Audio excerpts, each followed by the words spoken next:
So guys, welcome ulit sa aking YouTube channel. Sa araw na ito ay magpapalit tayo ng emergency parking brake cable ng ating sasakyan. So, siyempre unang-una, tanggalin muna natin itong brake drum. Mapapansin mo ninyo, maraming oil, pero tatakal ko na lang yan sa aking mga susunod na video. Yung tumatagas na gear oil, kung mapapansin nyo, is hindi siya brake fluid kasi malinis naman yung ating wheel cylinder. Nung sinilip ko, medyo hindi siya makita. Nung sinilip ko, galing pala siya dito sa wheel axle. So malamang may tama na yung oil seal niya. Pero sa sunod kong mga video, tatakal ko kung paano magpalit ng oil seal. So sa ngayon, papalit muna tayo ng ating emergency parking brake cable. So yan, ito yun, papunta doon sa may handbrake. Sasakyan na to is tanggal yung body niya kasi naayos ko. So unang-una, siyempre tatanggalin natin itong cable. Ito nakakabit supposedly dito, pero tinanggal ko muna siya para mabilis. So tatanggalin lang ito. Pagkatapos tanggalin is susunod yung,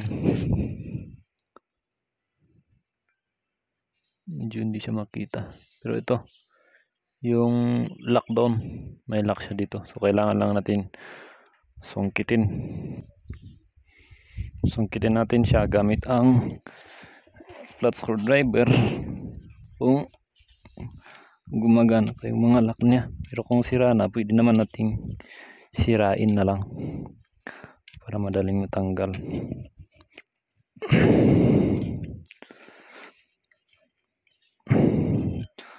So ito kasi stock up na itong ano natin, ting parking brake cable. So sakyan nito, sirain ko na lang kasi hindi matanggal. Total papalitan naman siya ng bago.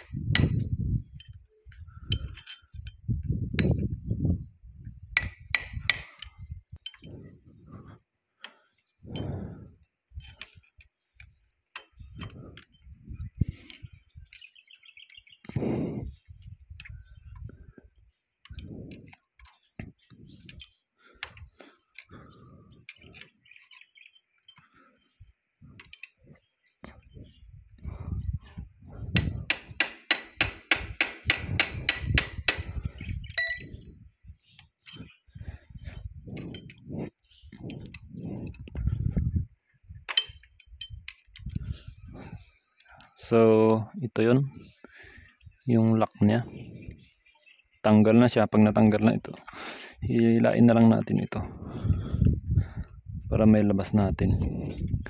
So ayan, natanggal na natin siya. Sabay tanggalin din natin yung dito. So mayroong retaining clip yan.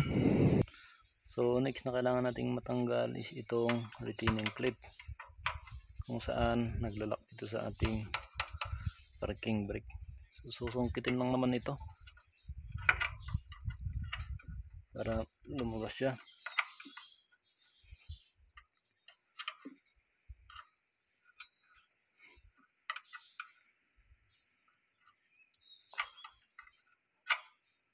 So ito yun, pag nasungkit na natin, hihilahin na lang natin to. Ito yun yung retaining clip na naglalak sa kanya para hindi ito basta-basta matanggal. So pag natanggal na ito, hihilahin na lang natin ito. So mayroon din siyang guide na kailangan para mailabas natin. Ayan, kung mapapansin nyo, mayroon siyang kanal. So isusunod lang natin siya. So yan po yung sinasabi kong guide niya, yung kanal. So next, ito yung next, yung rubber guide niya na kailangan nating matanggal. Matigas po yan, So pwedeng pukpukin na lang para madali matanggal.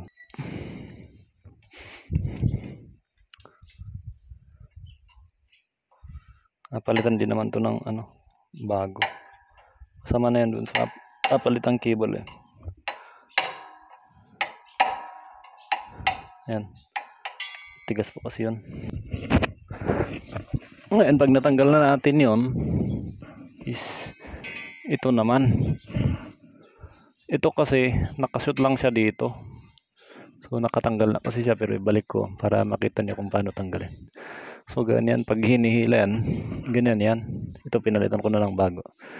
Ito ang pagtanggal lang naman, susunod mo lang naman dun sa kanal. Sabay iangat mo. May guide naman yan siya. So yan, dyan lang siya nakalak. Ngayon papalitan natin siya ng bago. So ito yon. Ito, kung mapapansin niyo yung sinira kong lock kanina, ito yon, ganito. So ito yon, yung lock. Sisiksik lang naman yan. Pag siniksik mo, kusa na siya maglalak. So balik na natin. Pasok mo lang naman siya doon sa may butas. So, pag naipasok siya, itutulak mo lang. Pag tinulak mo yan, maglalak yung lock niya. So ayan, pag ito naglock na siya, hindi mo na siya basta-basta mahila. So ayun, pumasok na. Ilalagay na lang natin itong cable. So meron ding guide dun sa ilalim.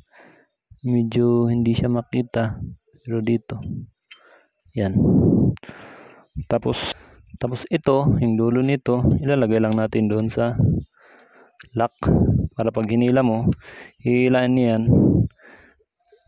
maglalak yung ating gulong, yung brake. So yan po siya. Ganun lang po.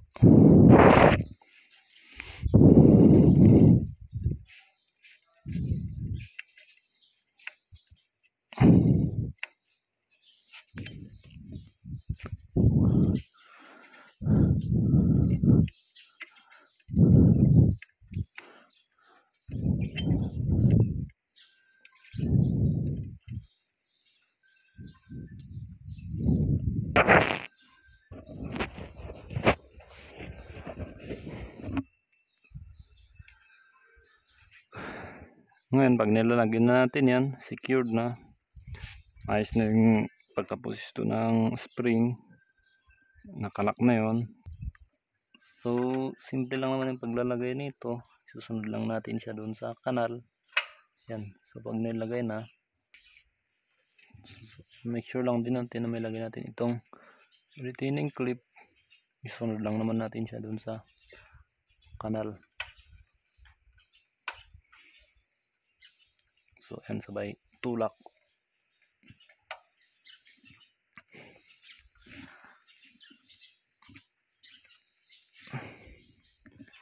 Pag matigas, pwede nating pukpukin, pero dahan-dahan lang.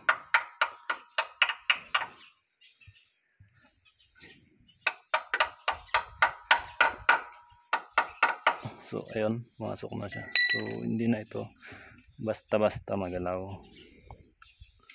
Kahit hilain, hindi na siya basta-basta mahila. Ngayon, sunod naman natin ilalagay itong guide niya, rubber guide.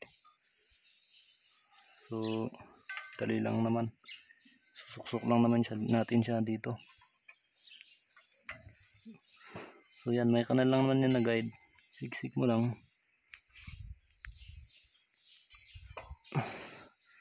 So yan.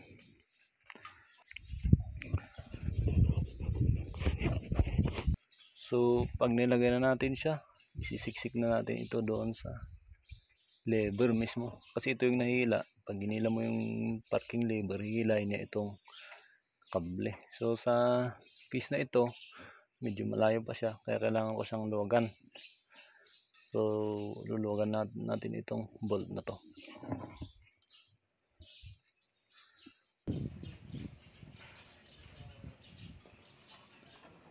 So yan guys, dahil naluwagan ko na siya, itong bolt na to, tulungan ko para maikabit itong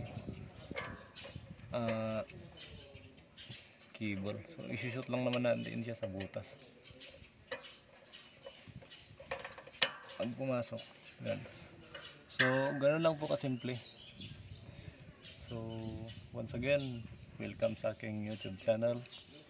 Maaaring paki-subscribe, like and comment. Thank you.